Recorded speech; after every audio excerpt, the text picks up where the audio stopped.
Salut à tous, on est parti pour un message de ton autre. Ton autre, c'est qui? C'est l'élu de ton cœur, ton chéri, ta chérie, peu importe. Quelqu'un avec qui tu as été peut-être par le passé ou quelqu'un avec qui tu aimerais peut-être construire quelque chose.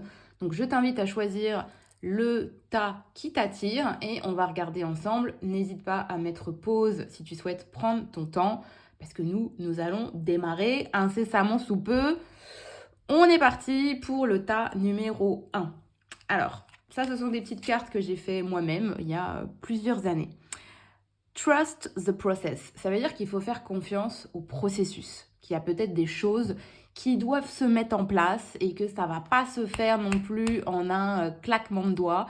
C'est comme si on vous disait d'avoir la foi, finalement. Pour moi, c'est vraiment ce que représente cette carte. C'est vraiment une phrase que j'ai peut-être, je pense, à terme, envie de me faire tatouer, tellement elle m'inspire. Alors, qu'est-ce que ça nous dit?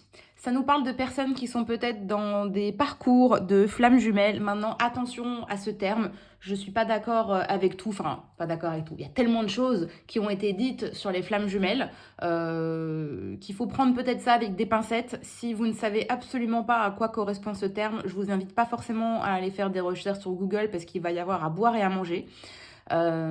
Sachez juste que c'est un lien d'âme qui est très fort.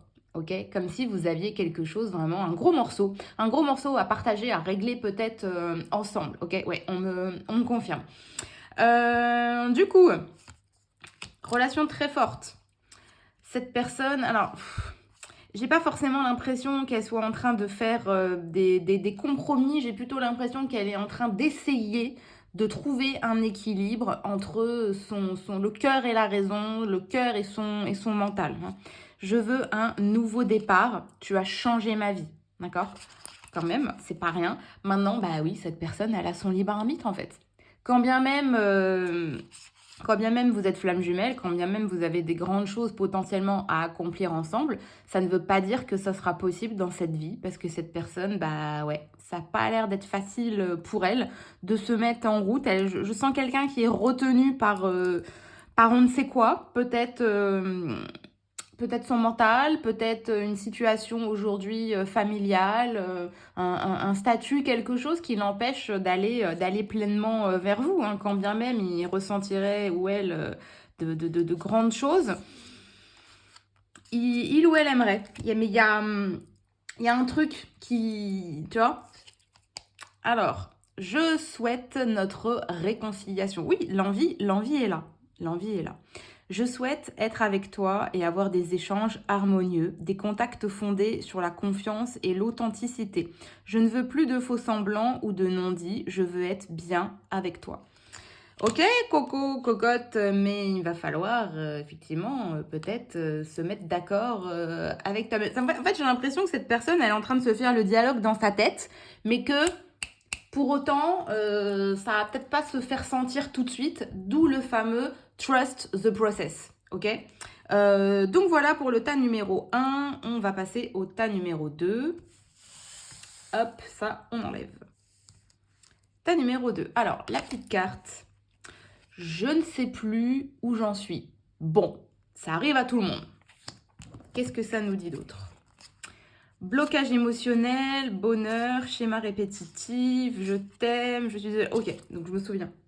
Parce que oui, j'ai quand même fait le tirage au préalable, hein, mais bon, c'est vrai que ça rentre par une oreille, ça ressort par l'autre.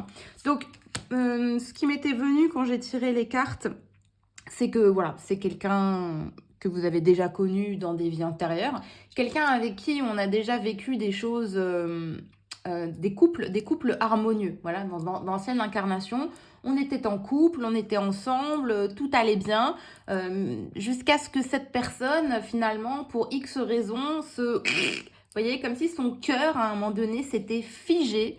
Parce qu'il lui est arrivé peut-être quelque chose de pas drôle. Alors pour certains, ça a été des départs à la guerre et ils sont revenus complètement changés. Pour d'autres, l'incarnation fait que vous avez été séparés pour X ou Y raison, la maladie ou que sais-je. Et que du coup, dans cette incarnation-là, cette personne n'arrive pas à se laisser aller comme elle a pu se laisser aller auparavant. Okay, on est sur un espèce de schéma de répétition, donc c'est pas la première incarnation où vous essayez de vous sortir un peu de ce bourbier. C'est comme si son âme, elle était apeurée en fait. Je vois quelqu'un, vous voyez, dans un placard, un petit garçon, petite fille, recroquevillé qui a peur de se faire manger par le croque-mitaine. Tu vois, qu'est-ce qui se passerait si je me laissais aller finalement? Qu'est-ce qui se passerait si on était à nouveau heureux ensemble? J'ai peur en fait. J'ai peur. Je ressens quelqu'un comme ça qui a peur. Il vous aime, il ou elle vous aime à la folie, mais il est désolé, elle est désolée parce que là, elle n'arrive pas à se laisser aller parce que c'est trop, ça a été trop de souffrance en fait. Et là, c'est comme si je peux plus prendre sur moi. Si je te perds, je vais me perdre aussi. Hein. Je vous dis tout ce qui me vient. Partager ma vie avec toi. Je souhaite te faire une place dans ma vie. Je ne sais pas encore comment m'y prendre, mais t'intégrer concrètement dans mon quotidien devient une évidence de plus en plus. J'envisage sérieusement mon avenir avec toi. Encore une fois, il y a une espèce de volonté, mais on sent des espèces de gros blocages, des gros boulets. Donc c'est quelqu'un qui va peut-être falloir énormément rassurer. C'est peut-être quelqu'un qui, oui, aurait peut-être besoin effectivement de faire des nettoyages peut-être énergétiques, de consulter quelqu'un, je ne sais pas, pour accélérer le processus, hein, évidemment. Ça ne se fait pas en un claquement de doigts, tout ça. Attention, attention à ça. Voilà pour le tas numéro 2. On passe pour le dernier tas. Hop, et si jamais le tas que vous avez eu vous parle et que vous avez envie peut-être d'approfondir, n'hésitez pas. Le lien de mon site internet est dans ma bio, dans ma description. Du coup, tu vas avoir de mes nouvelles. Voilà, bah, écoutez, on attend fermement. Hein. J'ai besoin de toi. On nous parle de distance, d'âme sœur, de colère et de rancœur. Voilà, quelqu'un avec qui on s'est fâché un peu tout rouge. Hein. Quelqu'un avec qui, bah oui, il y a eu de la distance malgré qu'on soit effectivement dans une relation d'âme sœur. La relation d'âme sœur, c'est une relation qui va être normalement beaucoup plus douce qu'une relation qui serait karmique. Pour autant, oui, on peut se fâcher. C'est pas incompatible, mais c'est pas quelque chose de trop vilain. Hein. Normalement, l'âme sœur, elle viendra pas appuyer sur votre grosse zone d'ombre. L'âme sœur, elle est pas là pour venir vous faire forcément du mal et vous faire avancer comme vous ferez avancer la relation peut-être karmique, ok?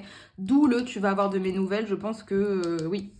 En fait, je vois vraiment, je sais pas si vous voyez cette image qui existe où on voit effectivement deux adultes comme ça qui sont fâchés, qui sont assis l'un dos contre l'autre et on voit en fait à l'intérieur d'eux en transparence, on voit des enfants qui essayent de s'attraper comme si effectivement l'ego ne veut pas mais le cœur a envie. Vous voyez ce que je veux dire ou pas? J'explique peut-être très mal. Donc oui, je pense que c'est passager. Là. Ça va se remettre. Je suis dans l'ego, évidemment. Mon ego prend le dessus parce que je ressens mes blessures de rejet et d'abandon et j'ai peur de souffrir. Alors je cadenasse mon cœur et je m'enferme dans mon mental. Je veux changer, accorde-moi un peu de temps. Voilà, c'est tout. Il faut un peu de temps pour digérer le truc et puis voilà, il ou elle va revenir et on pourra repartir comme en 40. Voilà. J'espère que vous avez peut-être trouvé réponse à vos questions. Sinon, n'hésitez pas. Et puis, n'hésitez pas aussi, pareil, à liker, vous abonner, me mettre des petits mots doux. Ça fait toujours plaisir. Allez, ciao, ciao. Bon week-end.